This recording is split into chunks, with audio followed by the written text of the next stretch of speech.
আজ কেরালা স্টাইলে একটা ফিশ কারি বানাচ্ছি কলিজ কিচেনে।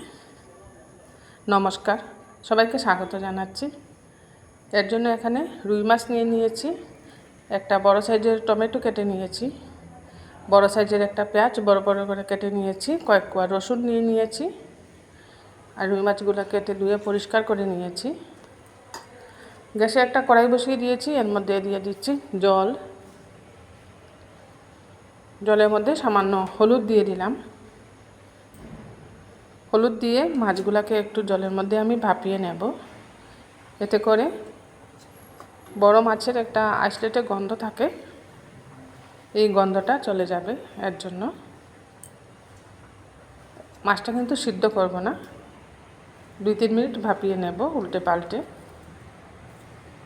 আমি কিন্তু মাছটাকে হলুদ জলে ভাপিয়ে নিয়ে বানাচ্ছি, কিন্তু কেরালা স্টাইলে বানাচ্ছি। কেরালা অঞ্চলে মানুষেরা কিন্তু এটা মাছটাকে ভাপিয়ে বানায় না, মাছটা এইভাবে কাঁচা ডাইরেক্ট রেসিপির মধ্যে দিয়ে রান্না করে। আমিও কাঁচা দিয়ে থাকি, কিন্তু আজ মনে হলো মাছের একটা আস্তে গন্ধ আছে, গন্ধটার জন্য আমি এটা একটু ভাপিয়ে নিচ্ছি।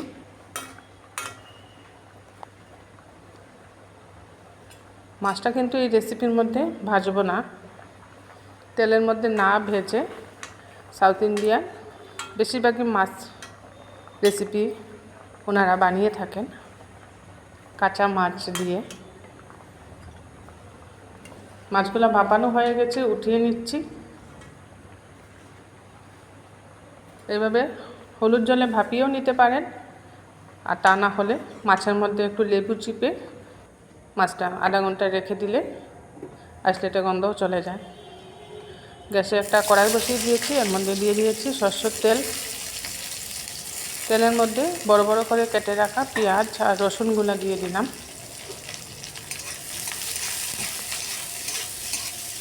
পেঁয়াজ রসুনটাকে একটু হালকা ভেজে নিচ্ছি।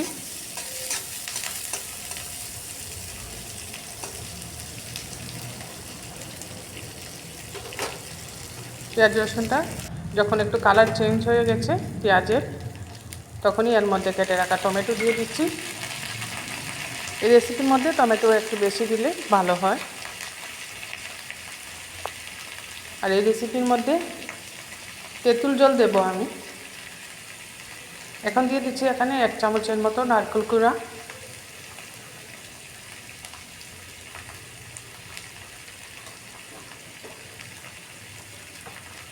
নারকেল কুড়াটা দিয়ে আর একটু ভাজা ভাজা করে নিচ্ছি। সাউথ ইন্ডিয়ান প্রায় সব রেসিপির মধ্যে ওনারা নারকেলটা ব্যবহার করে থাকেন।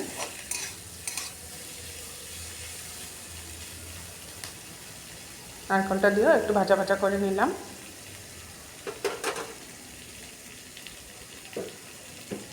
এবার এর মধ্যে কিছু গুঁড়া মশলা আমি দিয়ে দেব, যেগুলো মশলা রান্না করতে লাগবে এগুলো এখন আমি এই ভাজার মধ্যে দিয়ে দিচ্ছি। এখানে হলুদের গুঁড়া, আর দিচ্ছি ধনে গুঁড়া, আর লাগবে লাল লঙ্কার গুঁড়া। এই রেসিপির মধ্যে কিন্তু জিরা গুঁড়াটা দেব না, ধনে গুঁড়াটা একটু বেশি লাগবে, আর লাল লঙ্কা গুঁড়াটা একটু বেশি দিয়েছি। এটা যেহেতু কেরালা স্টাইলে ফিশ কারি বানাচ্ছি, তাই একটু ঝাল দিয়ে বানাচ্ছি। কেরালা অঞ্চলের মানুষেরা ঝালটা একটু বেশি খায়। মশলা দিয়েও এটাকে খুব ভালো করে কষিয়ে নিচ্ছি। এবার নামিয়ে নিচ্ছি।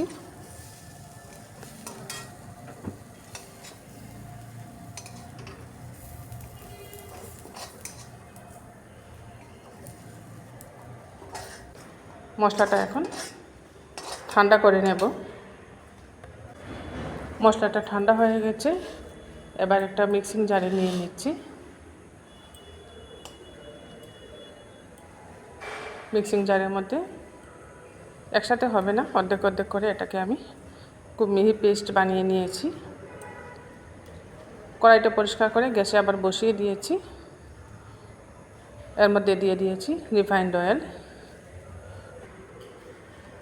তেলটা গরম হয়ে যাওয়ার পর ফোড়নে দিয়ে দিচ্ছি সরষে, আর কারি পাতা। শস্যটা খুব ছিটকয়, যেহেতু সাদা শস্য দিয়েছি আমি। লাল শস্য হলে কম ছিটকয়, তাই সাথে সাথে কারি পাতাটা দিয়ে দিয়েছি এর মধ্যে। দিয়ে খুব ভালো করে ফোড়নটা ভাজা ভাজা করে নিচ্ছি। এবার যে পেস্টটা বানিয়ে রেখেছিলাম, মশলার এই পেস্টটা দিয়ে দিলাম এর মধ্যে।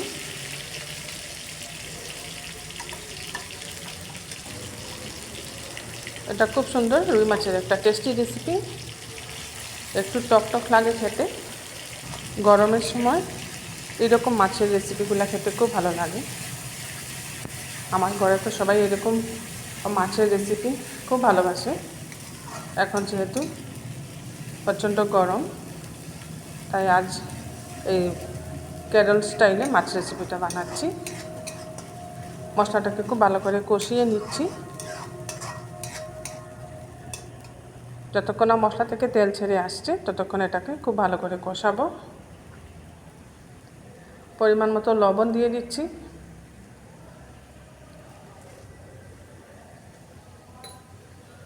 লবণ দিয়েও কিছুক্ষণ কষিয়ে নেব। মশলা থেকে তেল ছেড়ে আসছে।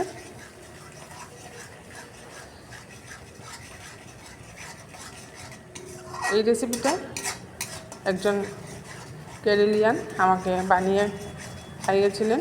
ওনার কাছ থেকে আমি এটা শিখেছি। ওনারা সব রেসিপি নারকেল তেল দিয়ে বানিয়ে থাকেন।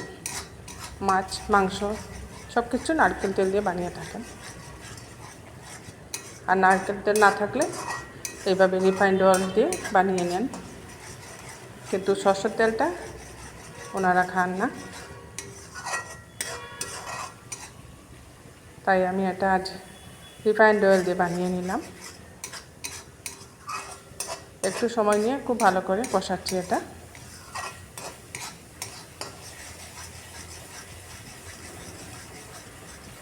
এর মধ্যে কারি পাতা দিয়েছি, নারকেল, রসুন। কষানোর সময় গন্ধটা খুব সুন্দর বেরিয়েছে। সম্পূর্ণ অন্যরকম টেস্ট হয়।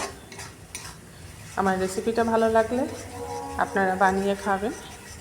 কমেন্টে অবশ্যই জানাবেন টেস্টটা কীরকম লাগলো।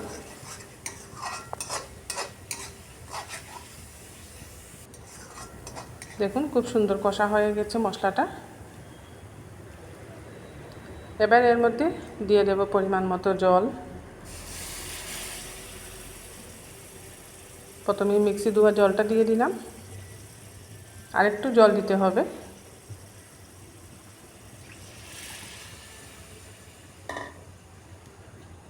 জল দিয়ে আবারও একবার ভালো করে নাড়াচাড়া করে দিচ্ছি।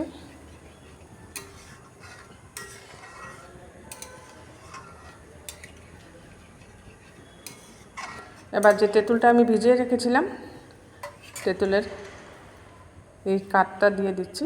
জলে গুলে এটা দিয়ে দিচ্ছি। তেঁতুলের জল দেওয়ার দরুন আপনারা ভাবতে পারেন অনেক বেশি টক হবে।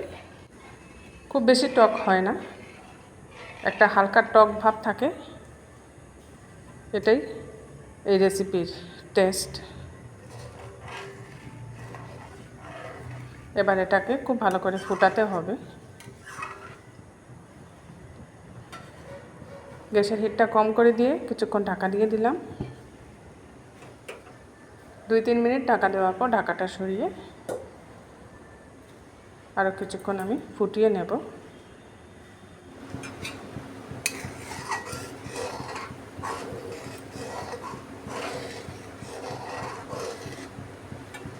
টমেটোর একটা টক ভাব আছে, তাই টমেটোটা এর মধ্যে বেশি লাগে। টমেটোরও একটা টক, সাথে তেঁতুল দিয়েছি, তেঁতুলেরও একটা টক। এবার ভাপিয়ে রাখা মাছগুলা দিয়ে দিচ্ছি। মাছটা দিয়েও আরও কিছুক্ষণ ফুটিয়ে নেব। এই রেসিপিটা রাতে বানিয়ে রাখলে দুপুরবেলা খেলে খুব ভালো টেস্ট লাগে। আমার এই রেসিপিটা যারা ফেসবুক থেকে দেখছেন, ফেসবুক পেজটা ফলো করে নেবেন। আর যারা এখনও আমার চ্যানেলটা সাবস্ক্রাইব করেন নাই, চ্যানেলটা সাবস্ক্রাইব করার অনুরোধ করছি।